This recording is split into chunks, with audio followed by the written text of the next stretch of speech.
내가 먼저 손 내밀지 못하고 내가 먼저 용서하지 못하고 내가 먼저 웃음 주지 못하고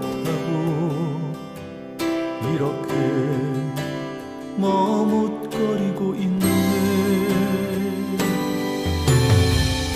그가 먼저 손 내밀기 원했고 그가 먼저 용서하길 원했고 그가 먼저 웃음 주길 원했네. 나는 어찌 된 사람인가.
내가 먼저 섬겨주지 못하고 내가 먼저 이해하지 못하고 내가 먼저 높여주지 못하고 이렇게 고집 부리고 있네. 그가 먼저 섬겨주길 원했고 그가 먼저 이해하기 원했고 그가 먼저 높여주길 원했네. 나는 어찌 된 사람인가.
어찌할 수 없는 이 마음을 주님께 맡긴 채로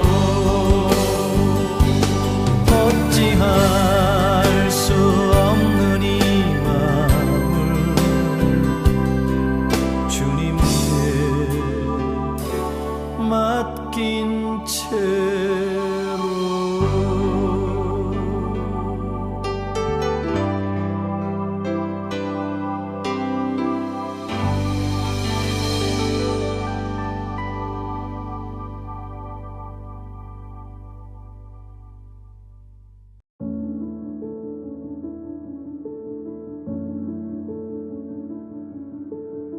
그때에 베드로가 나와 이르되 주여 형제가 내게 죄를 범하면 몇 번이나 용서하여 주리이까 7번까지 하오리이까 예수께서 이르시되 내게 이르노니 7번뿐 아니라 7번을 70번까지라도 할지니라.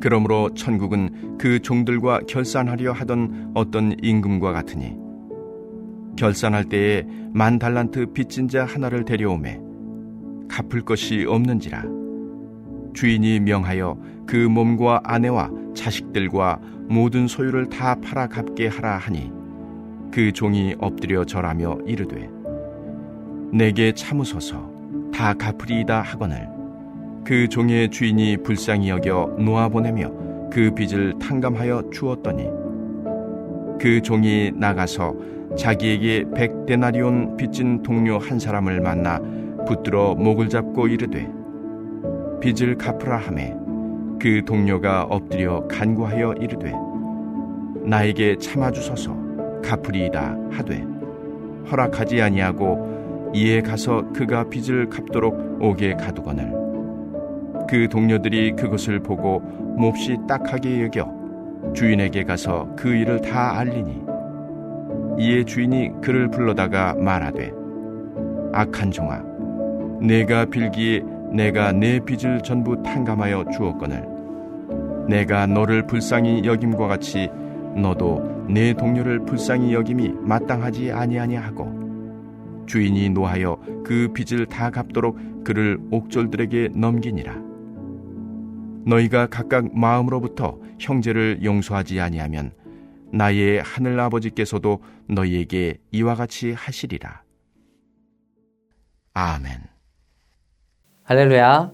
오늘 하루도 주님의 말씀 앞으로 오신 성도 여러분에게 하나님과 예수 그리스도를 통해서 오는 은혜와 평강이 넘치기를 축복합니다. 오늘 말씀은 앞절인 15절에서 20절에서 이어서 용서에 대한 예수님의 교훈을 전하고 있습니다. 15절부터 20절에서 형제의 범죄에 대해서 신중하게 대처하도록 가르쳐 주신 예수님은 그렇게 할 수 있는 이유가 사랑과 용서에 있음을 알게 해주십니다. 오늘 말씀을 함께 보시면서 어떤 자가 용서를 할 수 있는지를 살펴보고 우리 또한 용서를 행하는 자가 되는 은혜가 있기를 축복합니다. 오늘 말씀에서 베드로는 묻고 있습니다. 형제가 내게 죄를 범하면 몇 번이나 용서해야 합니까? 7번까지 해야 합니까? 베드로의 이 질문은 상당한 수준을 요구하고 있습니다. 여러분들은 인생에서 얼마나 참으십니까? 1번, 2번, 잘하면 3번까지 참으십니까? 사실 3번을 참는다고 하신다면 대단하십니다. 인생을 살아가면서 한 번도 참지 않는 사람이 허다하기 때문이죠. 베드로가 질문하는 당시에 랍비들도 3번까지 참으라는 가르침을 주었기에 베드로가 말한 7번은 상당한 수준을 요구하는 것이었습니다. 이에 예수님께서는 7번뿐 아니라 7번을 70번까지라도 하라고 하십니다. 계산해 본다면 490번이라고 볼 수 있는데요. 말 그대로 490번을 참으라는 뜻이 아닙니다. 성경에서 7은 완전을 뜻하는데요. 7에 70을 곱한 것은 더욱 완전함을 의미합니다. 즉 490이 아닌 무한으로 용서하라는 의미가 됩니다. 그럼 우리는 어떻게 용서를 할 수 있을까요? 함께 본문의 말씀을 통하여 용서에 대한 3가지 방법을 함께 생각해 보겠습니다. 그 첫 번째는 그 사람을 불쌍히 여기는 것입니다. 26절부터 27절의 말씀을 봅니다. 그 종이 엎드려 절하며 이르되 내게 참으소서 다 갚으리이다 하거늘 그 종의 주인이 불쌍히 여겨 놓아 보내며 그 빚을 탕감하여 주었더니 아멘. 자신에게 긍휼을 원하는 자를 보고 불쌍히 여겨 용서하게 된 것입니다. 아무리 화가 나더라도 불쌍한 자에게 화를 내는 것이 쉽지 않은 것이죠. 어느 글에서 읽었던 사연을 한번 나누겠습니다. 6살 정도로 보이는 어느 아이가 지하철에서 이 자리 저 자리를 오가기도 하고 큰 소리로 엄마를 부르며 시끄럽게 하고 있었습니다. 그 옆에는 아빠처럼 보이는 사람이 있었고 이 버릇없게 구는 아이를 방관하듯이 바라보고만 있었습니다. 이것을 보다 못한 한 사람이 아빠에게 다가가 이야기를 합니다. 아이가 저렇게 버릇없게 구는데 왜 보고만 계세요? 아이에게 예절을 가르쳐야죠. 아, 죄송합니다. 아이 때문에 신경이 많이 쓰였죠. 그런데 죄송하게도 한 가지 부탁을 드려도 될까요? 사실 지금 막 아이 엄마를 하늘나라로 보내고 납골당에서 오는 길입니다. 조금만 이해를 부탁드립니다. 이 이야기를 들은 사람은 이제 어떤 생각이 들게 될까요?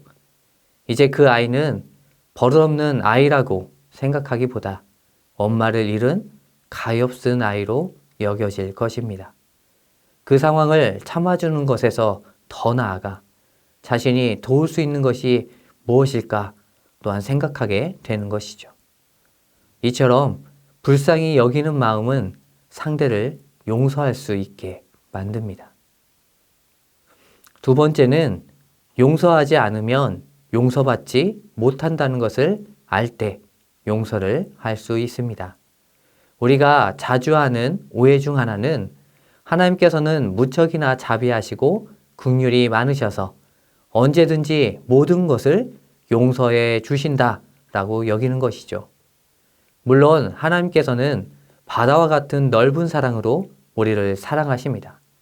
우리들이 죄악의 길을 걸을 때에도 긍휼히 여기시고 그곳에서 나오기를 간절히 바라고 원하시며 참아주시는 또한 사랑해 주시는 하나님이십니다.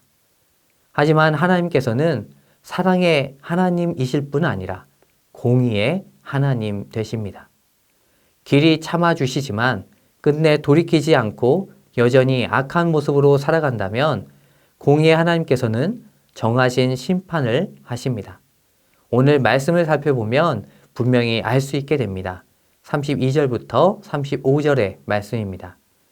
이에 주인이 그를 불러다가 말하되 악한 종아 내가 빌기에 내가 내 빚을 전부 탕감하여 주었거늘 내가 너를 불쌍히 여김과 같이 너도 내 동료를 불쌍히 여김이 마땅하지 아니하냐 하고 주인이 노하여 그 빚을 다 갚도록 그를 옥졸들에게 넘기니라. 너희가 각각 마음으로부터 형제를 용서하지 아니하면 나의 하늘 아버지께서도 너희에게 이와 같이 하시리라. 아멘.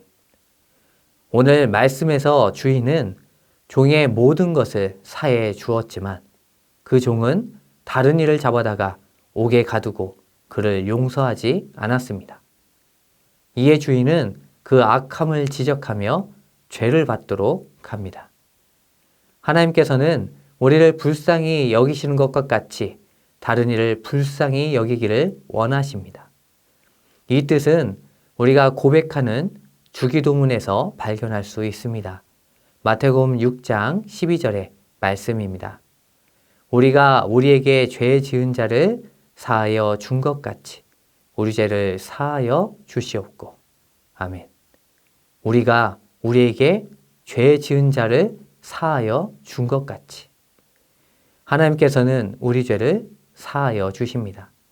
즉 우리가 용서받기 위해서 우리 또한 용서를 해야만 합니다.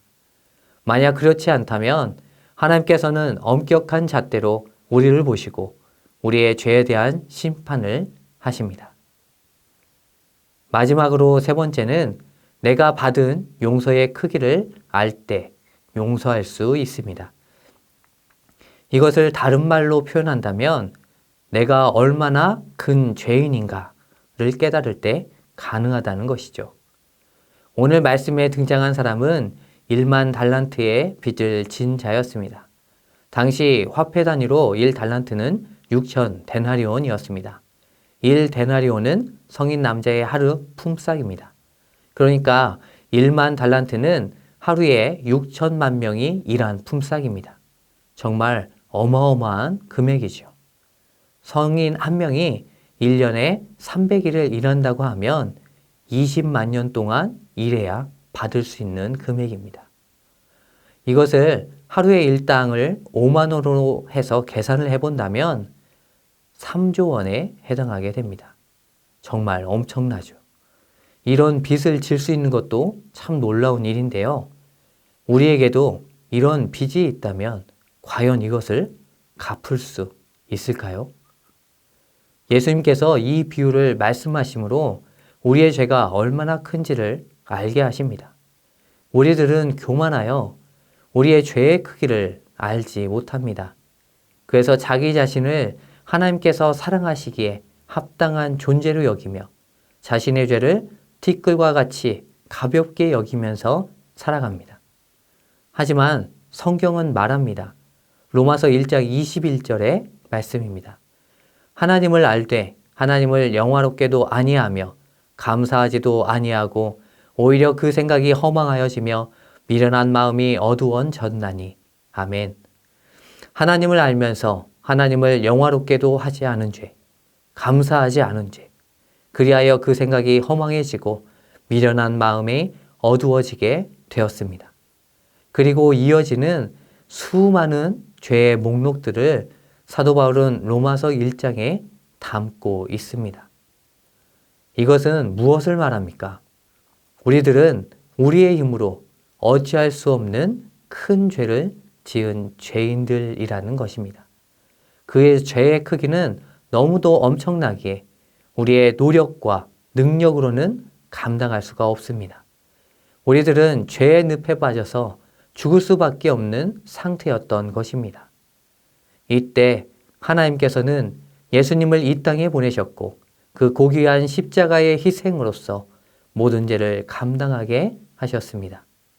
우리를 죽기까지 사랑하신 예수 그리스도를 통하여 죄의 문제를 해결하셨고 하나님의 자녀가 되는 권세를 허락해 주셨습니다. 우리는 이러한 은혜를 받은 자들입니다. 사랑하는 성도 여러분, 하나님께서 주신 은혜를 받은 이로써 여러분의 삶 가운데 용서가 있습니까? 오늘 말씀을 통하여 용서와 사랑이 넘치는 삶을 살아가시길 바랍니다. 상대방을 불쌍히 여김으로 우리의 용서함을 통해 또한 용서받음을 알므로 우리의 죄가 얼마나 크고 감당할 수 없는 것인지를 깨달음으로 용서할 수 있는 하나님의 자녀들이 되시기를 축복합니다. 이를 순종하는 이들을 통하여 많은 이들에게 살아계신 하나님을 증거하게 될 것입니다. 함께 기도합니다. 하나님의 은혜를 기억함으로 나의 삶 가운데 용서가 있도록. 코로나19로 어려움을 겪고 있는 이현학 선교사님과 미얀마의 국가 안정을 위해서 함께 기도해 주십시오.